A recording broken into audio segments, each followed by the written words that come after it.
ये वीडियो थोड़ी डिफरेंट होने वाली है क्योंकि आज मैं आपको बताऊंगा कि कैसे आप अपने 30 की उम्र आते आते तक आप फाइनेंशियल इंडिपेंडेंट हो सकते हो। जी हाँ, आपने बिल्कुल सही सुना। अगर आप अपनी बोरिंग जॉब को छोड़ना चाहते हो और आप चाहते हो कि मैं फाइनेंशियल इंडिपेंडेंट हो जाऊं और मेरे पास बहुत सारा टाइम बचे बहुत कुछ करने के लिए। देखो, आपको बहुत कुछ करना होता है लेकिन आप टाइम में बंद जाते हो। ना फैमिली के साथ टाइम स्पेंड कर सकते हो, ना अपनी जरूरतें पूरी कर सकते हो। इसलिए मैं आज आपको 5 सबसे इंपॉर्टेंट पॉइंट्स बताने वाला हूँ जिससे आप 30 की उम्र आते आते तक या उससे भी पहले आप फाइनेंशियल इंडिपेंडेंट हो सकते हो। लेकिन फाइनेंशियल इंडिपेंडेंट होने के लिए ये 5 चीजें आपको हमेशा याद रखना पड़ेगा और ध्यान से सुनना पड़ेगा, तभी जाकर के आप ये अचीव कर सकते हो। चालू करते हैं। सबसे पहला पॉइंट है डिफाइन योर वाई। देखो, वाई का मतलब होता है अपना पर्पस क्लियर करो। मतलब आप फाइनेंशियल इंडिपेंडेंट तो होना चाहते हो लेकिन उसका एक रीजन जरूरी है। आपका रीजन कुछ भी हो सकता है। आप अपना बिजनेस स्टार्ट करना चाहते हो, आप अपने पैशन को फॉलो करना चाहते हो या अपने फैमिलीज के साथ टाइम स्पेंड करना चाहते हो। देखो, अगर रीजन नहीं होगा तो आपको अंदर से मोटिवेशन नहीं आएगा। लेकिन आप अपने रीजन को बार बार अपने दिमाग में दोहराते रहोगे कि मुझे इसलिए ये काम करना है, तो आपके अंदर से एक एनर्जी आएगी जिसे आपको एक डायरेक्शन और मोटिवेशन हमेशा मिलता रहेगा। अब पॉइंट नंबर 2 है सेव एग्रेसिवली।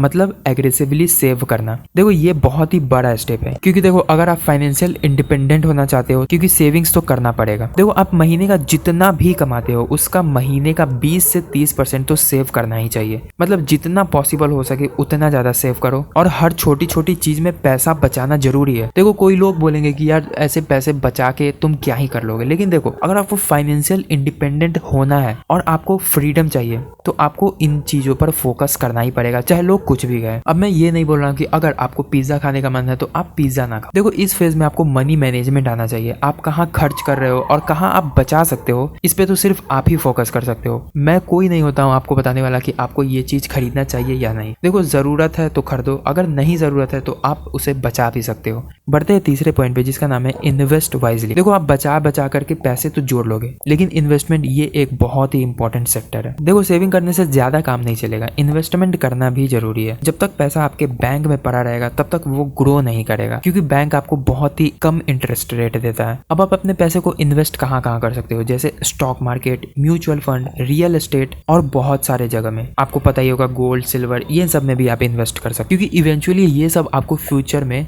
हाई रिटर्न्स ही प्रोवाइड करेंगे। देखो, रियल एस्टेट बेस्ट एग्जांपल है क्योंकि आज आप जमीन खरीद लोगे तो आगे चल करके उसका भाव बढ़ना निश्चित है। या आप अभी गोल्ड खरीद लोगे या सिल्वर खरीद लोगे या स्टॉक मार्केट, म्यूचुअल फंड्स, आपको बहुत सारे ऐसे वीडियोस मिल जाएंगे जिसमें आपको स्टॉक मार्केट या म्यूचुअल फंड कैसे करते हैं।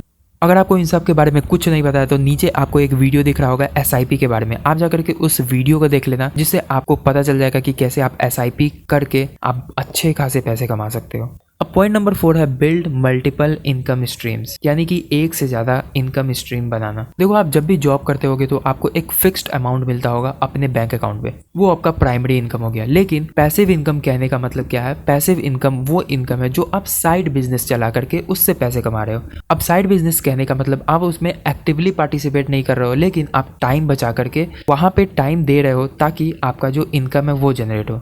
सबसे बेस्ट एग्जांपल है यूट्यूब चैनल। आप अगर कहीं भी अपना जॉब कर रहे हो, साइड में आप अपना यूट्यूब चैनल बना सकते हो जिसमें आप वीडियोस वगैरह डाल सकते हो जिससे भी रिलेटेड। जैसे मैं अभी स्टॉक मार्केट के बारे में या फाइनेंशियल्स के बारे में जो वीडियोस बनाता हूँ, अगर आप इस तरीके के वीडियोस यूट्यूब पे अपलोड करते हो तो यूट्यूब के जरिए आप अच्छे खासे पैसे बना सकते हो। ये साइड हसल आपको बहुत सारा एक्स्ट्रा इनकम जनरेट करके दे सकता है।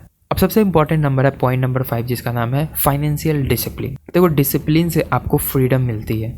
देखो, अर्ली रिटायरमेंट का सीधा साधा सिंपल रूल है डिसिप्लिन। आपको अपने खर्चे को कंट्रोल में रखना पड़ेगा, अपने फाइनेंशियल गोल को फॉलो करना होगा। फाइनेंशियली डिसिप्लिन रहना काफी मेहनत वाला काम है लेकिन ये आपको फाइनेंशियल फ्रीडम तक ले जाकर पहुंचा देगा। तो ये 5 पॉइंट अगर आप अच्छे से फॉलो कर लेते हो तो आप अपने फाइनेंशियल फ्रीडम को पक्का अचीव कर लोगे। और अगर इन 5 टॉपिक में से आपको किसी भी टॉपिक में से कोई डाउट है तो आप नीचे कॉमेंट करके उन टॉपिक के बारे में पूछ सकते हो। मैं आपको उस पर एक प्रॉपर वीडियो बना के समझाऊंगा कि कैसे आप इस टॉपिक को अच्छे से फॉलो कर सकते हो। मिलते हैं किसी नेक्स्ट वीडियो में। अगर आपको ये वीडियो अच्छा लगा हो तो आप चैनल को सब्सक्राइब कर देना।